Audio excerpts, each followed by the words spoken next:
오늘 하나님께서 우리에게 주시는 말씀은 욥기 19장 13절에서 22절의 말씀입니다.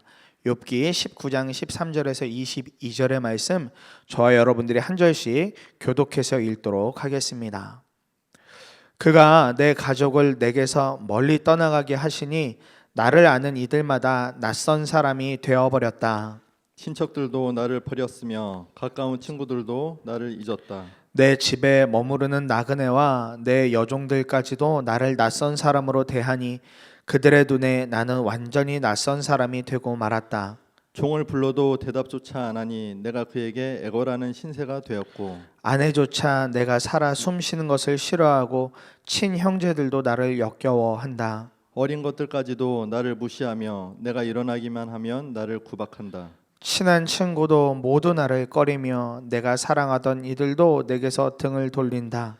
나는 피골이 상접하여 뼈만 앙상하게 드러나고 잇몸으로 겨우 연명하는 신세가 되었다. 너희는 내 친구들이니 나를 너무 구박하지 말고 불쌍히 여겨다오. 하나님이 손으로 나를 치셨는데 어찌하여 너희마저 마치 하나님이라도 된 듯이 나를 핍박하느냐. 내 몸이 이 꼴인데도 아직도 성에 차지 않느냐. 아멘. 하나님 말씀입니다. 앞선 18장에서 빌닷은 아주 원색적으로 심할 정도로 이 욥을 향해서 그렇게 말을 내뱉습니다. 이런 말을 들은 욥이 얼마나 그 마음에 상심이 또 크겠습니까? 그렇기 때문에 욥은 19장에 들어서면서 또다시 그런 빌닷의 이야기에 대하여서 대응하고 대답하고 항변을 합니다. 그러면서 그가 그 중간에 이야기하길 자신이 지금 당한 고난을 말하는데 그것은 자신이 너무 외롭다라는 것입니다. 너무너무 외롭다라는 것입니다. 이제 자신을 이해해 주거나 자신을 좀 가까이 해 주거나 자신의 말을 들어줄 리가 아무도 없는 것 같아서 내가 너무 외롭고 내가 너무 힘들다, 그렇게 말합니다. 때로는 고난을 통해서 고난을 경험하는 중에 가족이나 주변 사람들과 여러 오해들과 여러 상황들이 꼬이면서 정말 홀로 된 것 같은 완전히 분리된 삶을 그렇게 경험하게 될 때가 있죠. 오늘 이러한 욥이 말하고 있는 배경을 통해서 우리가 다시 한 번 더 외로움과의 싸움을 어떻게 이겨내며 이 외로움 중에 우리가 어디에 소망을 두어야 될지 그렇게 우리가 이 시간 함께 붙잡고 기도하기를 원합니다. 이런 배경 속에서 처음으로 살펴볼 말씀은 20절의 말씀입니다. 나는 피골이 상접하여 뼈만 앙상하게 드러나고 잇몸으로 겨우 연명하는 신세가 되었다, 이렇게 욥이 말하고 있습니다. 이 말씀을 붙잡고 이렇게 기도하기를 원합니다. 외로움은 가장 큰 고난입니다. 죽음을 직면하게 합니다. 바로 이때에 앙상하고 겨우 연명할 정도의 상황일지라도 남은 힘으로라도 주님을 부르는 삶을 살게 해달라고, 정말 쥐어짜내야 힘이 나올 것 같은 그 상황 속에서도 주님을 부르고 주님을 붙잡는 삶을 우리가 살게 해달라고 우리가 그렇게 함께 기도하기를 원합니다. 최근에 뉴스를 통해서 여러분들이 보신 것처럼 한 연예인의 죽음이 계속해서 회자가 되어지는 것을 우리가 보고 있습니다. 참 젊은 그런 여성, 또 그런 여성 개그우먼의 죽음이 우리에게 참 너무나도 안타까움으로 다가오고 있습니다. 내용을 보아하니 고등학생 시절에 여드름이 너무 심해서 그 여드름 치료를 피부과 가서 받았는데 그때 치료가 잘못되면서 피부가 많이 약해졌고 그 후에 햇빛 알러지까지 생기면서 많은 고생을 했다 하더라고요. 최근에는 이런 조명마저도 감당이 되지 않고 이런 조명만 쐬도 이렇게 얼굴에 있는 피부가 다 뒤집어질 정도로 그렇게 약해졌다고 해요. 그런 가운데 서서히 마음의 병이 찾아오고 외로움을 느끼게 된 것이죠. 마음이 점점 깊은 데로 가고 밖으로 나갈 수도 없고 누구를 만나기도 어려워지고 하는 상황 속에서 외로움이 그의 삶을 완전히 다 뒤덮게 됩니다. 그런데 또 그 모습을 보고 있는 어머니마저도 마치 이렇게까지 된 것이 자신의 탓인 것 같고 자신의 책임인 것 같아서 그 어머니도 마음이 약해지고 그 어머니도 마음의 외로움이 찾아오고 그렇게 어려워지면서 결국은 해서는 안 될 선택을 하는 것을 보면서 참으로 주변에 있는 많은 사람들이 안타까워하는 것을 보게 되었습니다. 고난은 이와 같이 우리로 하여금 한도 끝도 없이 우리를 외롭게 만듭니다. 그리고 그 외로움은 때때로 죽음을 직면하게 하는 그런 상황까지 갈 만큼 정말 우리 삶 가운데 큰 어려움이 되기도 합니다. 욥 역시도 지금 그런 상황 가운데 들어가 있음을 보게 됩니다. 친구들의 원색적인 비난은 물론이요, 가족과 심지어 하인들 또한 어린 아이들까지 자신을 외면하고 자신을 모른 척하고 무시하는 모습을 보면서 자신의 지금 상태가 뼈만 앙상하게 남고 잇몸으로만 겨우 버티고 있는 상태, 즉 몸이 완전히 쇠잔해질 대로 쇠잔해지고 마음이 상할 대로 상해졌다고 그렇게 욥이 이야기를 하고 있는 것입니다. 그만큼 지금 욥이 너무 힘들고 너무 어렵다는 것을 그렇게 친구들에게 말하고 있는 것이죠. 하나님 앞에서 말하고 있는 것입니다. 아마 성도님들 중에서도 어려움을 당하거나 심히 고민이 되어진 일을 마주하셨던 경험들이 아마 있으실 것입니다. 그러시다면 지금 욥이 말하는 이 상황을 어느 정도 이해하실 수 있으실 거예요. 잠도 잘 오지 않죠. 먹을 것도 먹히지 않죠. 사람 만나는 것도 싫죠. 또 사람으로부터 뭐 도움을 받을 수 있는 방법도 없죠. 그러면 어느 순간 마음이 어떻게 되던가요? 외롭다, 힘들다, 철저히 혼자 된 것 같다라는 마음이 들 때가 있습니다. 너무 힘이 들죠. 너무 어렵죠. 그러면서 너무 고통스럽다, 이 시간이 너무 힘겹다라고 말할 때가 있습니다. 이런 상황에 들어가면 사실 주변에 사람이 있다고 한들 그 이야기들이 별로 귀에 들어오지도 않죠. 주변에 있는 사람들이 힘내라고도 이야기하고 여러 가지의 이야기를 해주지만 사실 그런 이야기조차 다 들려지지 않아서 한없이 땅바닥을 파고 들어가면서 외로움 가운데로, 스스로 고통 가운데로 들어갈 때가 있습니다. 그러다 보면 어느 순간 우리는 주님을 부인하고 싶을 만큼 주님이 나를 버린 것만 같은 그런 마음이 들어서 정말 큰 외로움의 고통 가운데 빠져들 때가 있습니다. 한 번은 사무실에서 이렇게 업무를 보고 있는데 이렇게 외부에서 전화가 와서 수술 후유증으로 고생하고 있다, 내가 어려움 당하고 있다, 너무 우울하고 힘들다, 이런 이야기를 하는 한 분의 전화를 받았습니다. 그래서 저희 교회는 상담실이 있으니까 유선으로라도 좀 연결해 드릴까요 했는데 싫다 하시고, 그래서 그 이야기를 들어드리는데 이분이 막 이렇게 조금은 정리되지 않은 횡설수설한 이야기들을 막 하시길래 다 들어드리고 그래도 다른 것 없겠다 싶어서 복음의 메시지를 전해드렸는데 오히려 이분이 더 극대노로 하시면서 마지막에 그냥 욕을 하고 전화를 끊으시더라고요. 요지는 나도 하나님 안다, 나도 하나님 믿었었다, 그런데 내가 지금 결과를 봐라, 이런 결과다, 수술 후유증으로 너무나 힘든 삶을 살고 있다, 그러니 하나님이 나 버린 거 분명한 거다, 하나님조차 나를 버린 게 분명한 거다, 나 그래서 하나님 싫다, 내가 그런 이야기 들으려고 전화한 거 아니다, 그러면서 그렇게 욕을 하고 끊으시더라고요. 전화를 끊고 나서 정말 너무 많이 안타까웠습니다. 사실 우리가 다 경험했겠지만 외로움을 끊어낼 수 있는 방법이 없거든요. 사람도 해결이 안 되고 그렇다고 돈이 많다고 해서 그 외로움이 해결되지 않습니다. 정말 진리 되신 하나님, 그 하나님을 붙잡아야만 해결되는데 그 모든 것을 다 거부하시니, 심지어 상담마저도 다 거부하시니 너무 안타까웠습니다. 그러면서 제 마음에 너무 힘드시니까, 너무 어려우시니까 저렇게 말하실 수 있고 저렇게 반응하실 수 있겠다라는 생각에 그 전화를 끊고 한동안 마음이 착잡했던 적이 있었습니다. 사랑하는 여러분, 외로움은 우리를 죽음으로 몰고 가는 고난의 거의 끝자락입니다. 이때 이 외로움을, 그때 너무 힘든 상황일지라도 그 앙상한 힘이라도, 겨우 연명하는 정도의 그런 힘일지라도 그것을 가지고 그 상황 속에서 주님을 부를 수 있다면, 그 힘만이라도 쥐어 짜내서 우리가 주님을 부를 수 있다면 우리는 거기서부터 다시금 살 소망을 붙잡게 될 줄 믿습니다.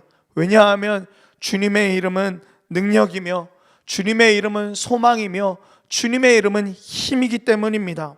우리 외로움은 사람으로 해결이 나지 않습니다.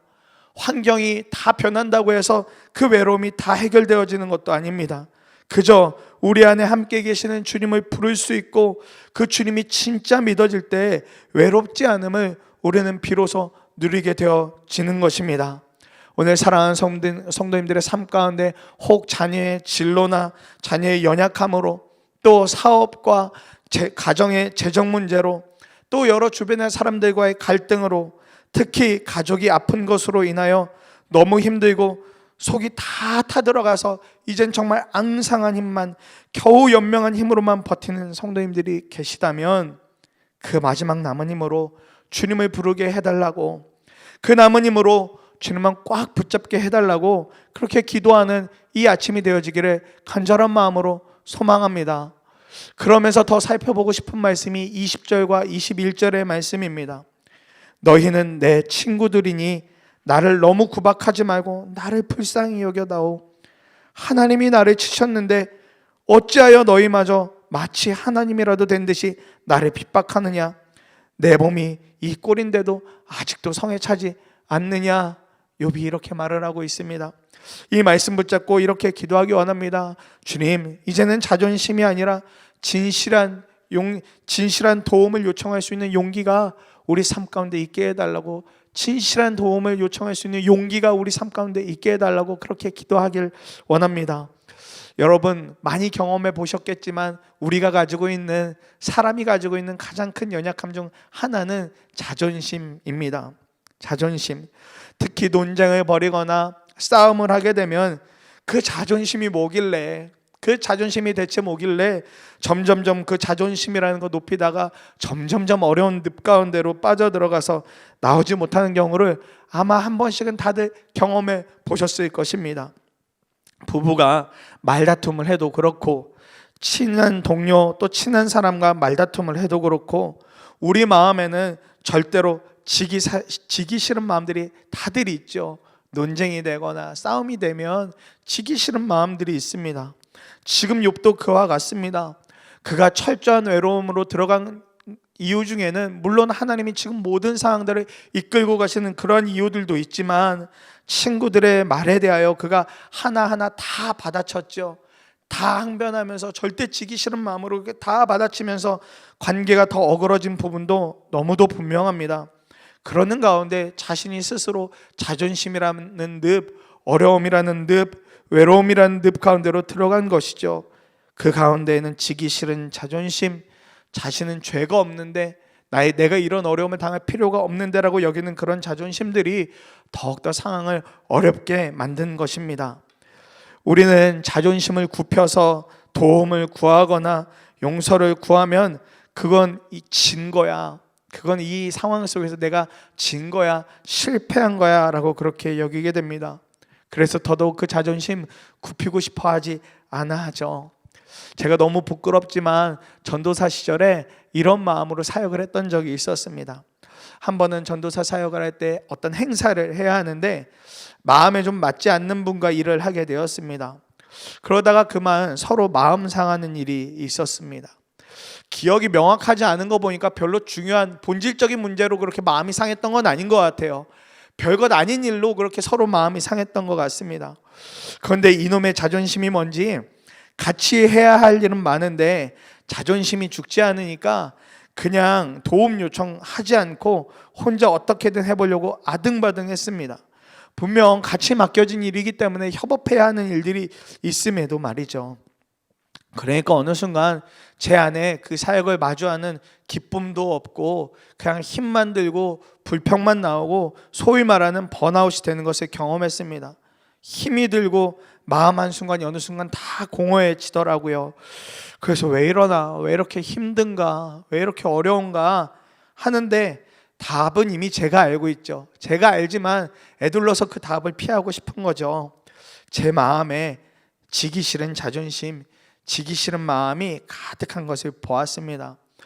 이거 지금 다시 내가 가서 같이 하자고 말하면, 좀 도와달라고 말하면 지는 것 같고 내가 왠지 고개 숙이는 것 같고, 그런데 이미 제가 할 수 있는 일의 양은 다 넘어섰고 어찌할 방법이 없어서 끙끙거리고 있다가 결국은 그냥 사과했습니다. 그리고 다시 좀 도와줘, 꼭 좀 도와줘, 내가 잘못했으니까 좀 도와줘, 이야기를 하게 됐습니다. 감사하게 사과를 받아주고 또 그쪽에서도 저한테 연약했던 부분에 대해서 함께 사과하면서 그렇게 이야기를 풀어가고 그렇게 맡겨졌던 사역을 함께 감당했던 기억이 있습니다. 처음 말하려고 할 때는 죽는 줄 알았는데 결국 그렇게 하고 나니까 일이 더 쉽고 빠르게 진행되어지는 것을 그렇게 모자란 모습으로, 부족한 모습으로 경험했던 적이 있습니다. 사랑하는 여러분, 자존심이 우리의 힘이 아닙니다. 우리가 잘 사용하는 말처럼 자존심이 우리 밥 먹여주는 것도 아닙니다. 자존심 때문에 정말 중요한 것을 놓쳐버린다면 그것보다 안타까운 일은 없을 것입니다. 욥은 심각한 외로움을 경험하면서 비로소 친구들에게 내가 좀 불쌍해 보이지 않냐? 나를 좀 불쌍히 여겨달라고 그렇게 어려운 말을 합니다. 오늘 여러분들 가운데 끝까지 굽혀지지 않는 자존심이 무엇인가요? 오늘 성도님들 삶 가운데에서 가족과의 관계, 직장 동료와의 관계, 또 여러 공동체와의 관계 속에서 끝까지 내 안에 굽혀지지 않는 자존심이 무엇인가요? 그 굽혀지지 않는 자존심이 있다면 이제는 그것을 정말 내려놔야 합니다. 포기해야 합니다. 그러지 않으면 우리도 욥과 같이 고난과 고통이 찾아올 때 어쩌면 더 큰 궁지로, 더 큰 고난으로, 외로움으로 들어가게 될지도 모릅니다. 자존심이 아니라 진실한 도움을 요청할 수 있는 용기가 있을 때 우리는 어떤 어려움도 이기게 되는, 나 혼자가 아니라 주변의 사람들과 함께 기도하고 함께 동역함으로 그 어려움도 이겨낼 수 있는 은혜를 경험하게 될 줄 믿습니다. 말씀을 마무리합니다. 외로움은 진짜 큰 고난입니다. 외로움은 정말 어려운 일입니다. 외로움의 끝은 죽음을 직면하게 합니다. 앙상하고 힘이 없고 겨우 연명할 정도의 상황이 그렇게 주어지게 되죠. 이때 그 남아있는 작은 힘으로라도 주님을 부를 수 있다면 우리는 다시금 살 소망을 주님으로부터 경험하고 주님으로부터 그렇게 공급받고 붙잡게 될 줄 믿습니다. 이런 어려움이 왔을 때 자존심은 중요한 일이 아닙니다. 자존심으로 버틸 이유가 하나도 없습니다. 오히려 자존심 말하다가 완전한 죽음으로 몰고 가게 될 수도 있습니다. 자존심을 버리고 진실한 도움을 요청할 용기가 있으면 우리는 외로움이라는 큰 고난과 어려움도 벗어나게 될 줄 믿습니다. 왜도 그렇게 우리가 주님을 부르며 주님 앞에 주님 제가 죽었습니다. 제 자존심도 죽었습니다. 오직 주님만 제 안에 계십니다 라고 선포하며 주님과 함께 살아가는 사랑하는 예수님의 삶들 모든 성도님들의 삶이 되시기를 간절한 마음으로 축복합니다. 우리가 이 아침에 함께 주님의 말씀을 붙잡고 두 번에 나누어서 함께 기도하도록 하겠습니다.